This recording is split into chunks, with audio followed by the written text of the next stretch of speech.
Santa Rita de Casia, la santa de lo imposible y las causas desesperadas. Antes de sumergirte en esta historia, suscríbete y activa la campanita. Tu clic impulsa este mensaje de fe y sabiduría hasta los rincones donde más se necesita. Gracias por ser parte. Los viejos muros de Casia guardaban un secreto que pocos oídos alcanzaban a oír. En una casa diminuta, iluminada apenas por una lámpara de aceite, una niña de cabellos negros rezaba con tanta devoción que hasta el viento era capaz de contener la respiración. Rita, sí, la misma que el mundo venerará como la santa de lo imposible, aún no medía 1,20 m, pero su corazón era más vasto que la basílica que algún día honraría su nombre. Aquella noche, un trueno partió el cielo y el eco de la tormenta se fundió con el llanto de un recién nacido 3 casas más allá.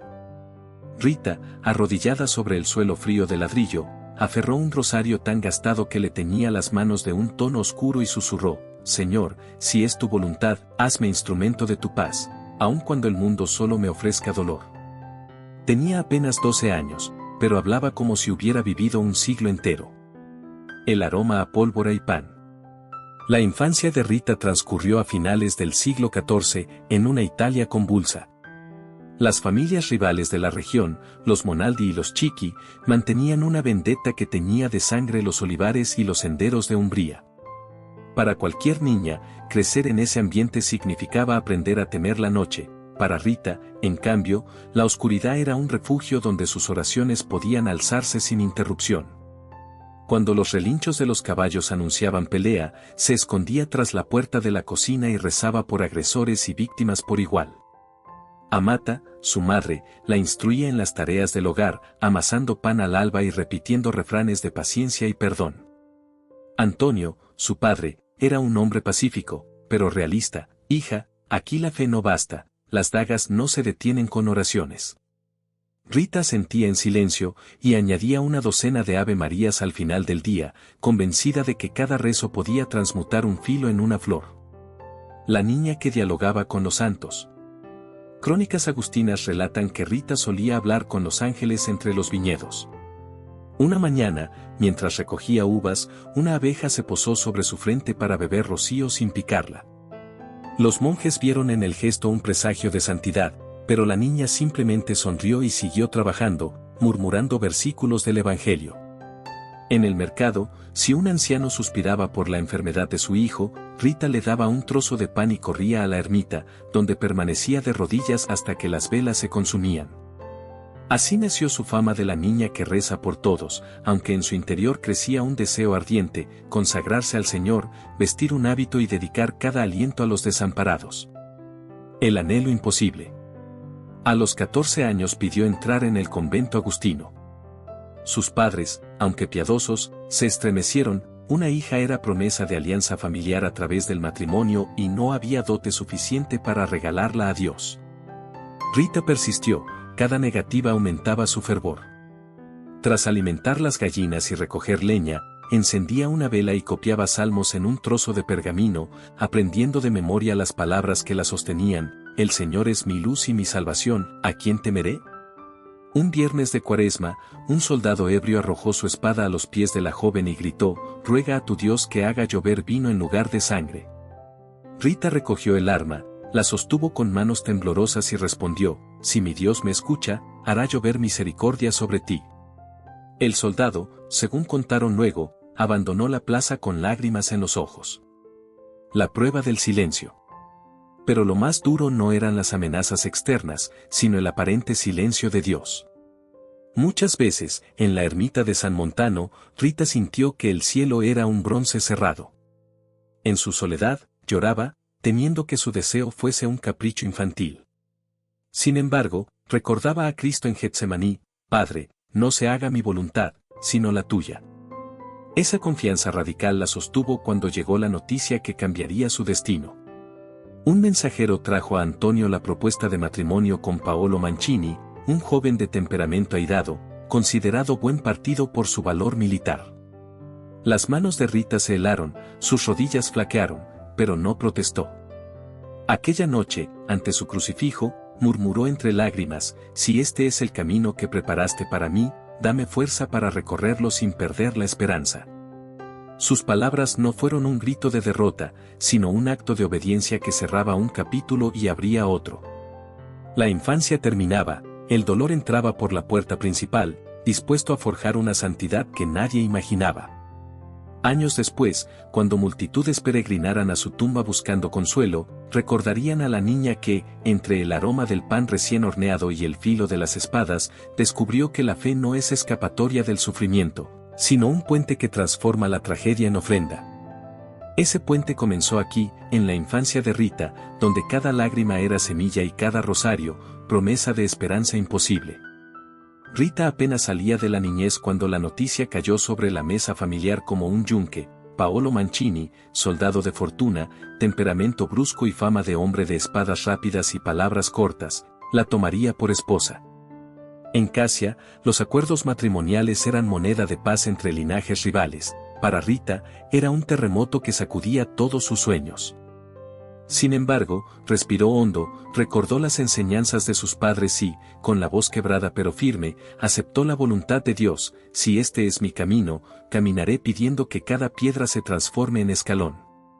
Las campanas que anunciaron la tormenta.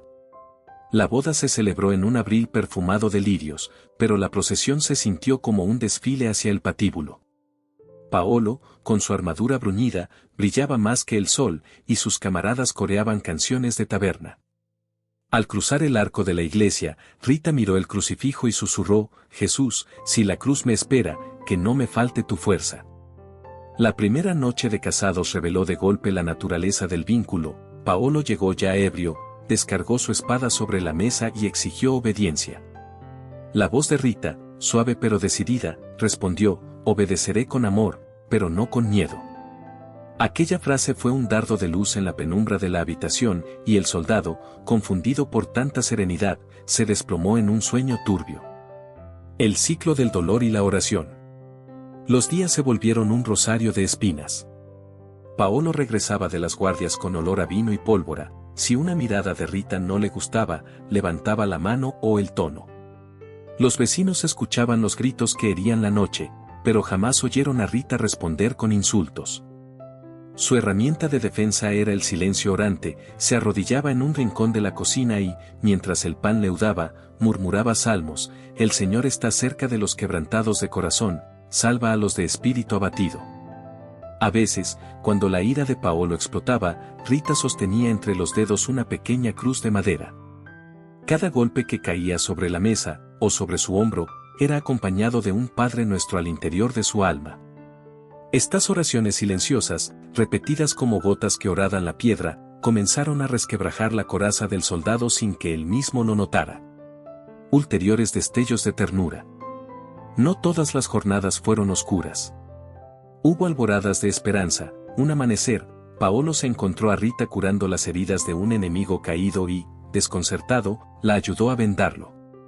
Otra tarde, la vio regalando el último trozo de pan a un mendigo y se quedó observándola desde la ventana, con un gesto entre confuso y conmovido.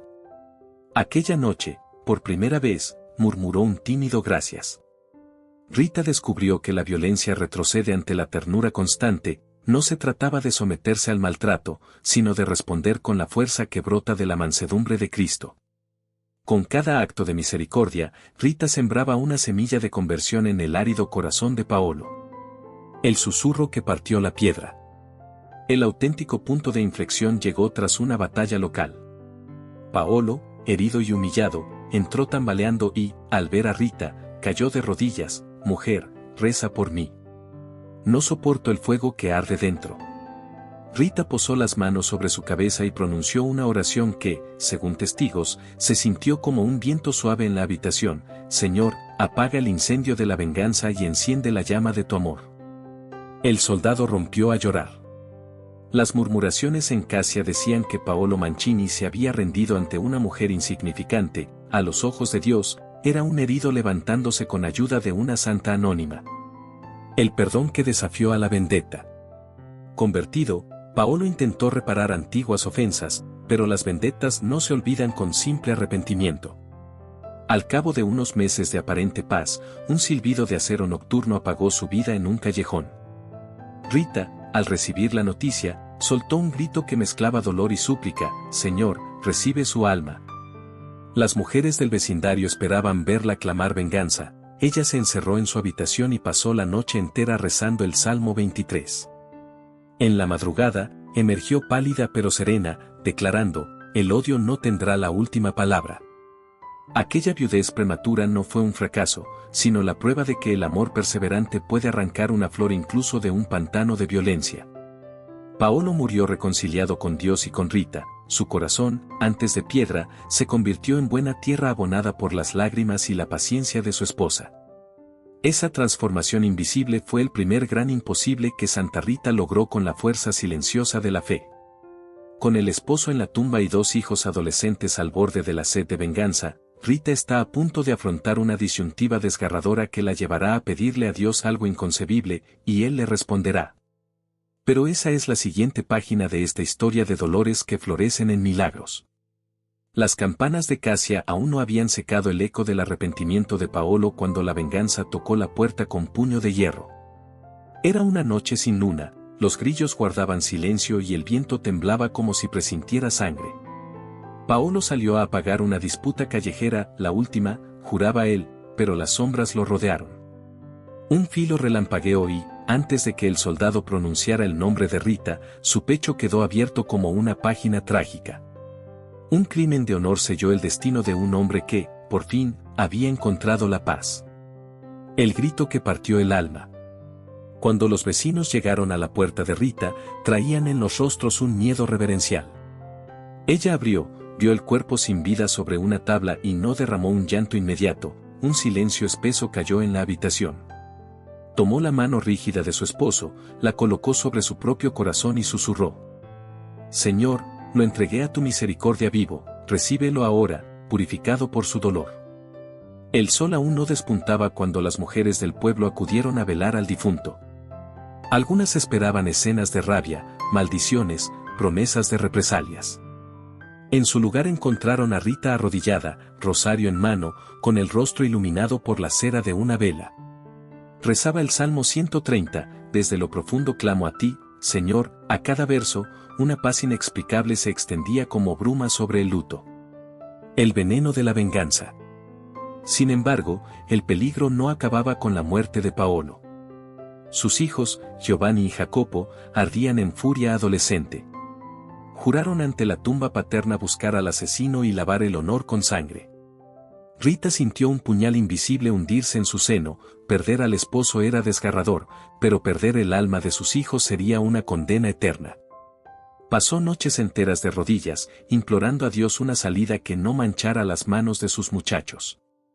«Padre, prefiero verlos a tu lado que desviados por la espada de la venganza». Aquellas palabras estremecieron incluso a las paredes.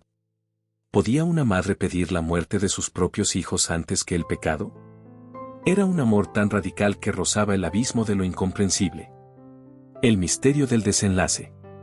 Poco después, una epidemia recorrió la región, fiebre y tos llenaron los callejones de Casia. Los hermanos Mancini cayeron enfermos la misma semana. Rita les cuidó día y noche, refrescó sus frentes con paños de lavandera, les dio a beber infusiones y sobre todo, les habló de perdón. Cuando el menor, Jacopo, sintió que el aliento se le escapaba, tomó la mano de su madre y susurró: «Prometo encontrar a papá, en el cielo, no en la guerra». A las pocas horas partió. Giovanni lo siguió 3 días más tarde, después de confesar sus pecados y recibir la comunión.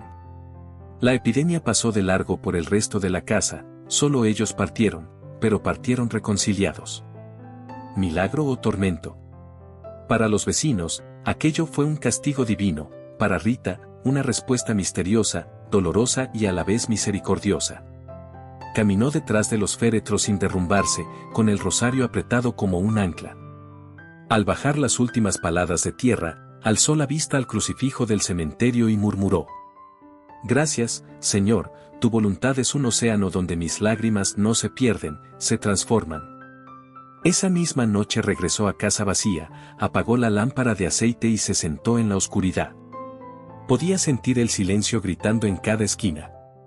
Entonces, una llama interior se encendió, el mundo ya no tenía nada que retenerla. Viuda, huérfana de hijos y libre de la cadena de rencores, comprendió que su único esposo eterno sería Cristo. Antes de que amaneciera, decidió llamar a las puertas del convento agustino. No sabía que allí la esperarían nuevos rechazos, ni que los cielos mismos intervendrían para abrirle las rejas. Así cerraba el capítulo más doloroso de su vida familiar y comenzaba el sendero inverosímil que llevaría a Rita a convertirse en santa de lo imposible, ejemplo de una fe que, al romperse, se volvió diamante. El amanecer cubría de niebla los olivos cuando Rita, exhausta de lágrimas pero firme en la decisión, tocó la gran puerta del convento agustino de Santa María Magdalena. Llevaba el luto todavía fresco, un sencillo vestido marrón y el corazón desnudo.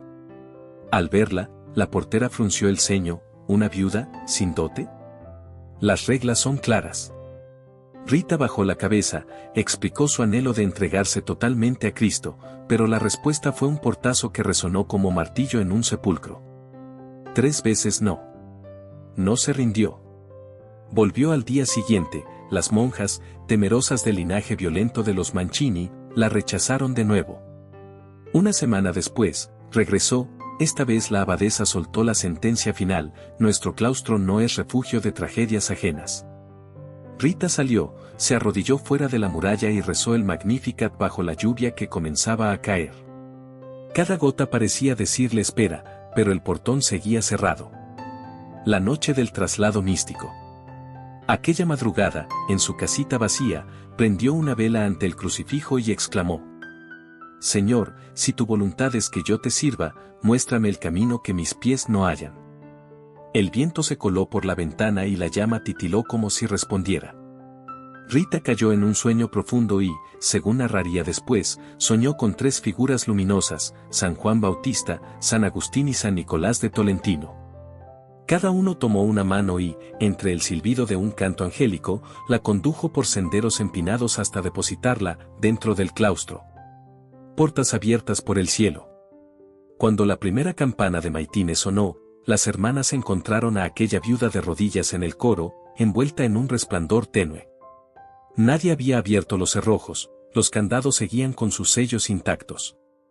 La abadesa, pálida, recordó la profecía que un anciano ermitaño le había susurrado años antes: llegará una mujer marcada por el dolor y la obediencia, su entrada será signo de la voluntad de Dios. Las dudas se disolvieron como sal en agua bendita. Rita fue aceptada sin dote ni condición, recibiendo el hábito agustino con manos temblorosas y ojos anegados. Al posar el velo negro sobre su cabeza, pronunció: Mi familia eres tú, mi mundo es tu cruz, mi herencia será servir a los desesperados. Un claustro que no encerraba, sino liberaba. La comunidad descubrió pronto que la recién llegada llevaba consigo un tesoro invisible, la certeza de que el sufrimiento puede ser ofrenda. Enseñaba a las jóvenes novicias a convertir cada contrariedad en intercesión, consolaba a las ancianas con historias de cómo Dios escribe recto sobre líneas torcidas. El eco de sus oraciones nocturnas llenaba los corredores como un perfume de mirra, y las peregrinas que llegaban a la reja decían sentir una paz diferente cuando ella les sonreía. Pero la prueba mayor estaba por llegar. Durante un retiro de Cuaresma, Rita se postró ante el crucifijo de la capilla lateral y se atrevió a implorar un don que nadie se atrevía a pedir: compartir, siquiera un destello, el dolor de la pasión. Fue entonces cuando una espina, imposible de explicar, se desprendió de la corona del Señor y atravesó su frente. La herida, purulenta y fétida, la condenaría a años de reclusión interna y, paradójicamente, la lanzaría a la fama de santidad que hoy conocemos. El portón que una vez se cerró a su paso se había abierto con la llave de un milagro. Ahora las puertas del cielo parecían entreabiertas para seguir forjando, en silencio y sacrificio, la leyenda de la santa de lo imposible. La capilla del convento estaba sumida en penumbras cuando, una noche de Jueves Santo, Rita se arrodilló ante el crucifijo policromado que presidía el altar lateral. Las velas titilaban, proyectando sombras alargadas sobre las paredes de piedra.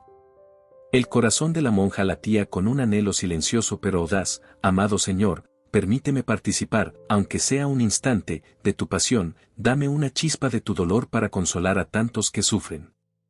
Fue una súplica que ascendió con la fuerza de un relámpago invisible, y el cielo respondió. El golpe invisible de la gracia. Mientras Rita contemplaba la corona de espinas sobre la frente de Cristo, sintió un crujido sutil, casi imperceptible. Una espina, como movida por mano celestial, se desprendió de la talla de madera y, atravesando el silencio, se incrustó en el centro de su frente. El filo penetró como fuego, provocándole un dolor punzante que le hizo perder el sentido. Las hermanas la hallaron tendida, con un hilo de sangre oscura formándole un surco hasta la mejilla. Al intentar retirarle la espina, descubrieron que no había forma, parecía soldada a la carne, como si la pasión se hubiera tatuado en su piel. El olor que ponía a prueba la caridad. Al poco tiempo la herida se infectó, exudaba un olor acre, casi insoportable, que se extendía por los pasillos del claustro. Para prevenir que el hedor perturbara la liturgia y la salud de las demás, la abadesa dispuso que Rita residiera en una celda aislada, lejos del coro y del refectorio. Muchos habrían considerado aquello un destierro dentro del destierro. Rita lo vivió como una invitación a la intimidad con Dios. Desde su pequeña ventana veía, a lo lejos, la torre de la iglesia y murmuraba: «Señor, si mi olor hiere, que mi oración perfume». Durante semanas, que se volvieron meses, y luego años, el convento se habituó a los discretos golpes de su bastón contra la puerta, 3 toques suaves que anunciaban que necesitaba agua, o pan, o simplemente una palabra de consuelo. Las novicias se turnaban para asistirla, no pocas regresaban con lágrimas, conmovidas por la paz que irradiaba aquella mujer que padecía dolor constante y soledad forzada. Los éxtasis ocultos tras la llaga. Lejos de marchitar su espíritu, la espina se convirtió en llave mística. Testigos relataban que, en los maitines, un resplandor suave emanaba de la celda. A veces, Rita quedaba arrebatada en largos éxtasis, y se escuchaban fragmentos de cantos en latín que ninguna otra monja conocía. Cuando recobraba el sentido, escribía breves frases en un cuaderno raído. El dolor, abrazado con amor, es escalera que sube al cielo. Cada punzada es un recordatorio de que Dios no abandona a los que sufren, sino que comparte su lecho. Esos apuntes se copiaron a mano y circularon por otras comunidades agustinas, convirtiéndose en consuelo para enfermos y perseguidos que jamás habían oído su nombre. Deedora milagro. Con el tiempo, algo asombroso sucedió, la fetidez fue cediendo, y en su lugar surgió un tenue aroma a rosas frescas. Era tan sutil que, al principio, las hermanas creyeron imaginarlo. Después, cuando peregrinas ajenas al convento comentaban ese dulce perfume al acercarse a la celda, comprendieron que la llaga misma se había transformado en señal. La espina permanecía, pero ya no como símbolo de corrupción, sino como fragancia de redención. La humildad que eclipsaba el prodigio. Rita, sin embargo, seguía ajena a toda vanagloria. Cuando la abadesa le anunció que numerosos fieles pedían verla, respondió con un hilo de voz: «Si mi herida pudiera hablar, solo diría, Jesús lo ha hecho todo, yo, nada, punto». Permitió que entrasen algunos enfermos a rezar con ella. Se cuenta que una mujer, tullida desde niña, salió del encuentro caminando sin ayuda, y que un soldado con fiebre gangrenosa volvió a su regimiento completamente sano. Rita atribuía esos portentos a la misericordia divina, insistiendo: «El milagro no brota de mi frente, sino del costado abierto de Cristo». El legado de la espina. Años más tarde, cuando la enfermedad minó sus fuerzas, la espina seguía allí. En vísperas de su muerte, pidió un pequeño espejo. Al mirarse, sonrió con ternura: «Cuánto se parece esta cicatriz al amor que Cristo tiene por nosotros, duele y salva». Ordenó que, al fallecer, no retiraran la espina, porque era su anillo nupcial con el esposo crucificado. Así, lo que comenzó como llaga humillante se convirtió en sello de santidad.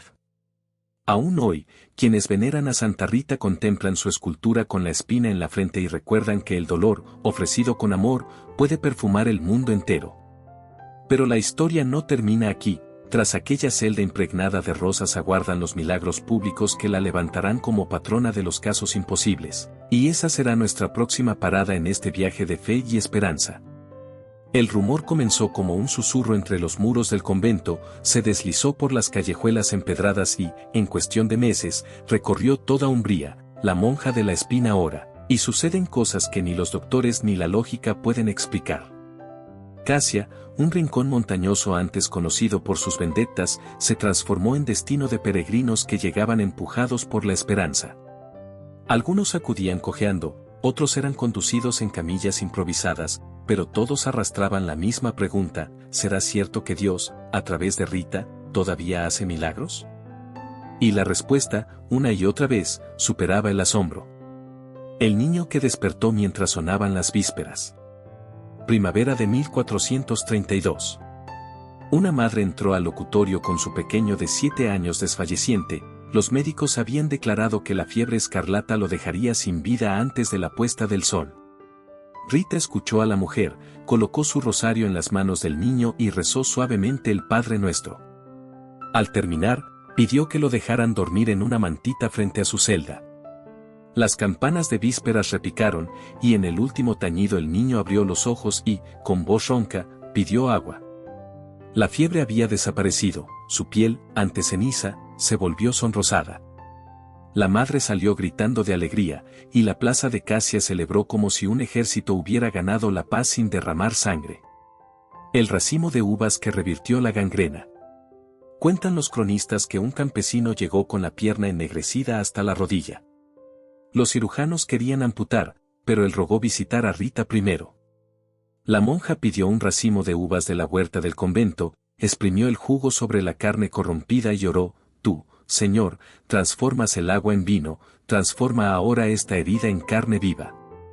Al amanecer, el enfermo despertó con un hormigueo inesperado, la gangrena retrocedía centímetro a centímetro. A la semana caminaba por su cuenta, pregonando en los mercados que la santa del imposible le había devuelto la vida antes que el hacha del verdugo. La rosa que floreció bajo la nieve. Pero el prodigio que selló la fama de Rita sucedió cuando su propio cuerpo ya se doblaba bajo los años y la enfermedad. Invierno de 1456, el frío mordía como loba hambrienta, y la huerta yacía sepultada bajo un manto de nieve. Postrada en cama, Rita susurró a su prima, que la visitaba desde Roccaporena: ¿podrías traerme una rosa de mi jardín? Solo una, para contemplar la belleza de Dios antes de partir. La petición parecía un delirio febril.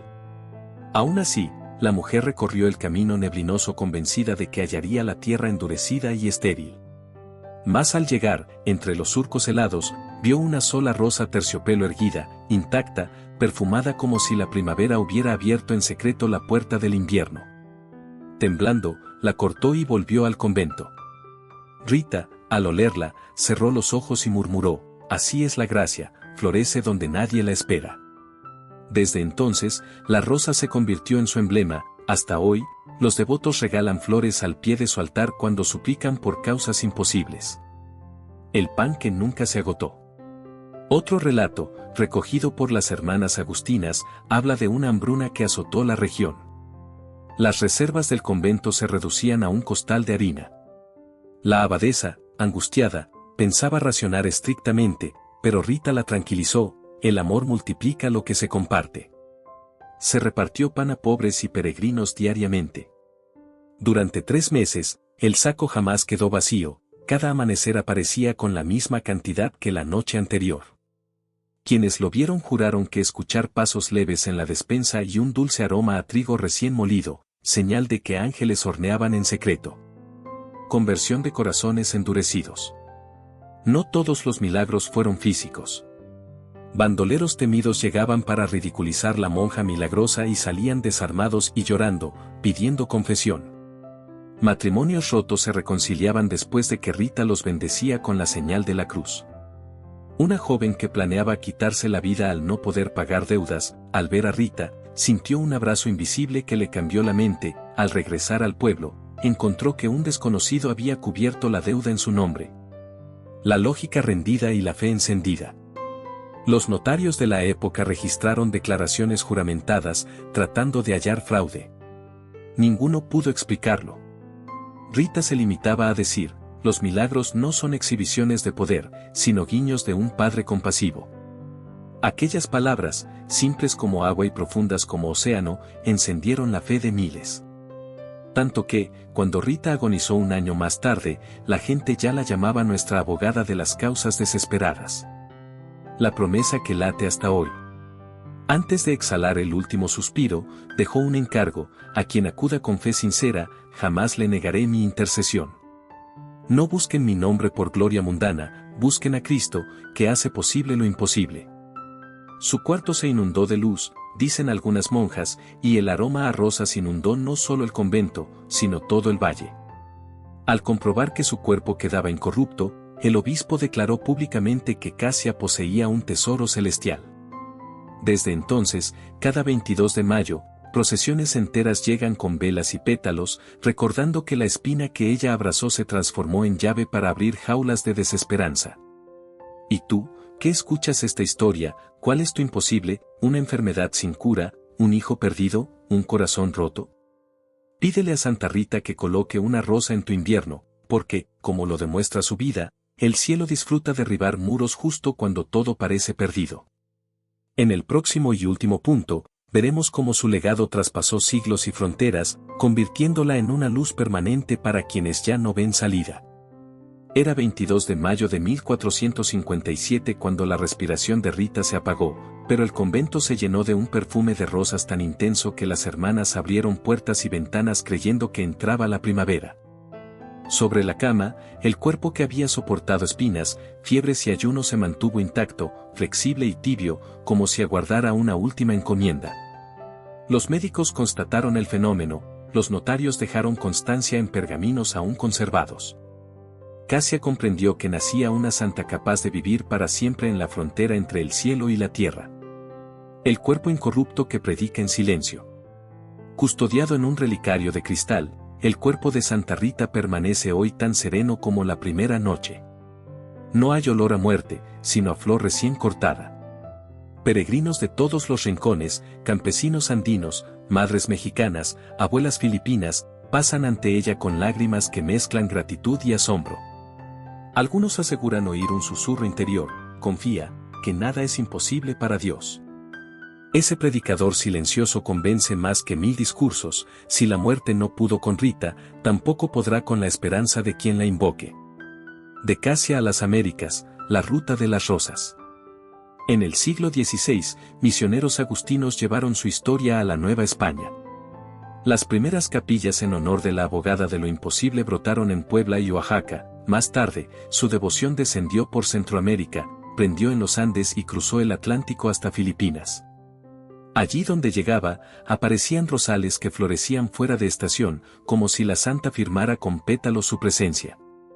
Hoy, iglesias dedicadas a Santa Rita se levantan en barrios populares y catedrales majestuosas, y cada 22 de mayo, los altares se tiñen de rojo carmín y rosa pálido, recordando el milagro invernal que sacudió a Casia. Los imposibles del siglo XXI. Un oncólogo de Monterrey testifica que su paciente con cáncer terminal se curó después de colocar bajo la almohada una reliquia de Rita. Una madre en Lima dice que la santa sostuvo a su bebé prematuro cuando los respiradores fallaron. En Sao Paulo, un matrimonio al borde del divorcio encontró una estampa de Rita en la calle. Esa noche, dialogaron por primera vez en meses y comenzaron terapia. Los casos se multiplican y siguen el mismo patrón. Cuando los médicos, los tribunales o la economía dictan sentencia, Santa Rita aparece con un ramito de esperanza que revierte diagnósticos, fallos y quiebras. Su santuario interior, un método para el alma. Acepta la espina. Reconoce tu dolor ante Dios sin maquillarlo. Ofrece el imposible. Pronuncia el nombre de aquello que parece sin salida. Confía en el crisol. Cree que el sufrimiento puede pulirte, no destruirte. Comparte la rosa. Haz un acto de caridad concreto mientras esperas, dona tiempo, escucha, pan o perdón. Celebra el milagro, grande o pequeño. Tal vez no sea la curación que imaginas, sino la fortaleza para vivir con dignidad. Invitación final al espectador. Querido amigo de fe y sabiduría, si llegaste hasta aquí es porque también llevas una espina clavada. Escríbenos en los comentarios tu causa desesperada y une tu voz a miles que cada día rezan. Santa Rita de Casia, abogada de lo imposible, intercede ante Dios por aquello que humanamente no tiene solución. Enséñame a confiar, a perdonar y a esperar. Amén. Déjanos un si crees en el poder de la oración, comparte este video con quien necesite un rayo de esperanza y suscríbete para que más historias de fe alcancen corazones sedientos. Porque mientras una sola rosa pueda brotar en medio del invierno, Santa Rita seguirá susurrando al mundo que los imposibles son solo milagros en proceso. Si esta historia tocó tu corazón, déjanos tu comentario y comparte este video para que más personas descubran el poder de la fe y el amor verdadero. Gracias por estar con nosotros y nos vemos en la próxima historia.